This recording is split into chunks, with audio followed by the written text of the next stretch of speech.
Thank you again to the Premier. When I took office 3 years ago, this government offered to find creative ways to keep our schools open. One of their repeated suggestions was to turn our schools into community hubs, make them the heart of their communities. Unfortunately, they never followed through, and as a result, entire communities are being decimated. In my riding of Thornhill, Stornoway Crescent Public School has been slated to close, even though young families are moving into the area.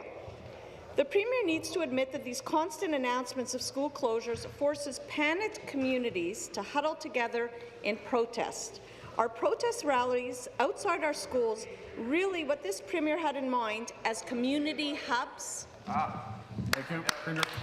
Mr. Speaker, you know, as I said, for a number of years we have had in place through the Ministry of Education an encouragement and policy guidelines to actually encourage the conversation between school boards and municipalities, and in some situations that has happened. And I will just say, Mr. Speaker, oftentimes an MPP can play a very constructive role in bringing people to the table and establishing those conversations, Mr. Speaker. That can be a very, very important role for school trustees, or for school trustees and MPPs.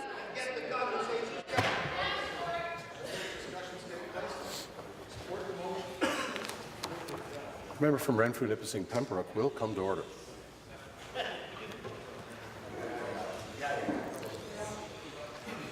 Thank you.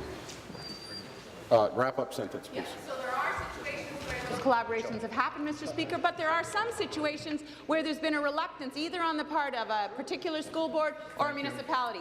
That needs to happen going forward, Mr. Speaker. Thank you.